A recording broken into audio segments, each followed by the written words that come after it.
Welcome back to the program. Good to talk to you, Tom. Is the conservative position really, and do you guys really think that you can win on the idea that people who are making $7 an hour should be making $4 an hour? No, I think it's a very short learning curve to explain to people that you're pricing low-skilled workers out of the jobs they need to increase their work skills by artificially increasing the price of entry into the job market. And I would say it's a very short learning curve to say that any business that wants to pay less than what somebody can live on doesn't deserve to be operating. That's not your assessment to make, sir. It absolutely That's not how is. the free market works. There's no such thing as the free market, and you can't. Not anybody can just start any business on any circumstances. If they could, then meth houses would be legal. No, that's not true. That's not a very good analogy, Tom. I think it's a fine analogy. We as a society, if they're engaged in legal commerce, they should be allowed to operate within the legal bounds and artificially inflating the price. If they can afford to hire 5 people at $10 an hour, they could afford to hire 10 people at $5 an hour. Or they could hire 20 people at $2.50 an hour. Yes, and then you let the market decide what the price should be. And who owns this marketplace? 300 million consumers. I think we've got 400 people in the United States who own more wealth than 150 million of the rest of us, and their average income tax rate is 16%. So what? They're not hiring everybody. The vast Clearly they're not. Are small business. No, the vast majority of employers are small business. Not so much anymore.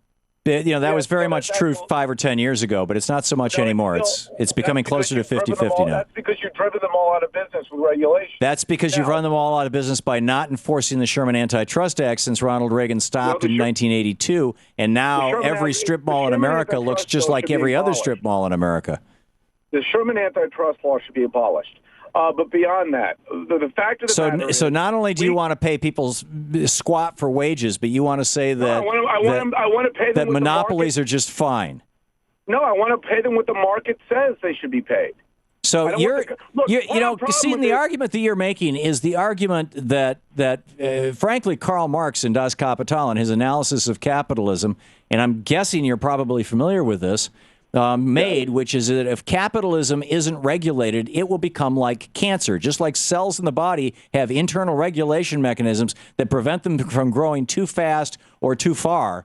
If capitalism doesn't have those internal regulation mechanisms, individuals within it will grow too fast and too far, and they will basically eat the system, and you'll end up with monopolies.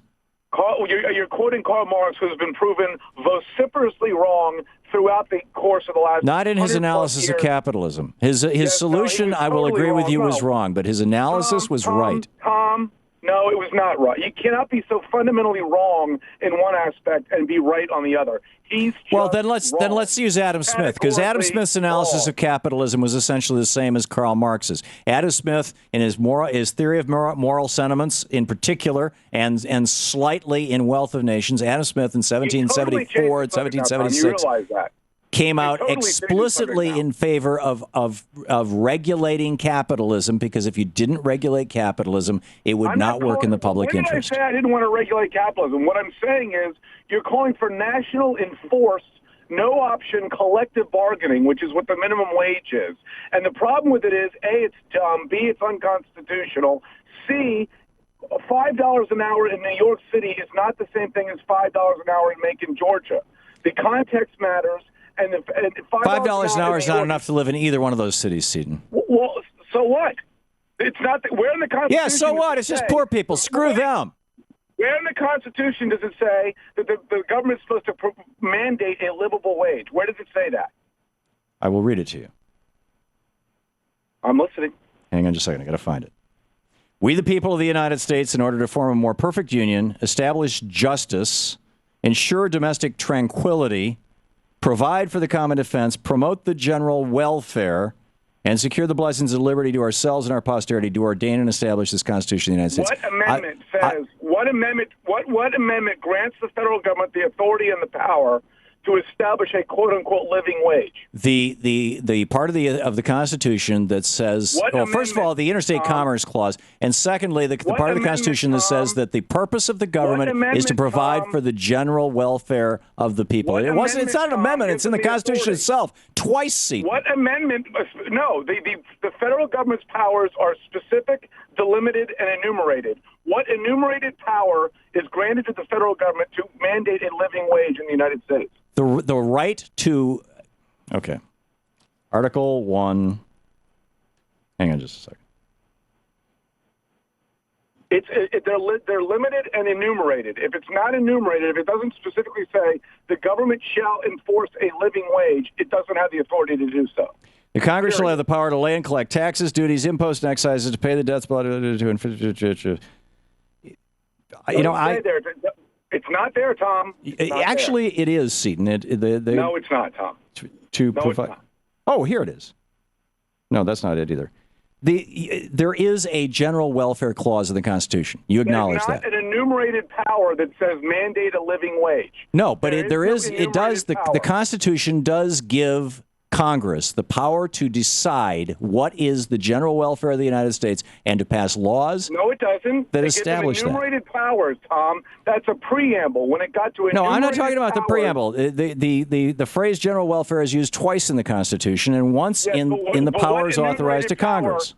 What enumerated power is granted by the Constitution to the federal government to enforce a living Seton, wage? had I known this was going to be the basis of our argument here, I would have taken 5 minutes and found it in the Constitution. You and I both know it's there, but that's not the point. The point is, do you and I want to live in a society? Are you so callous that you want to live in a society where you're just basically saying to people, you're just not worth anything. You're just a piece of crap. You're only worth $2 an hour. Tough luck.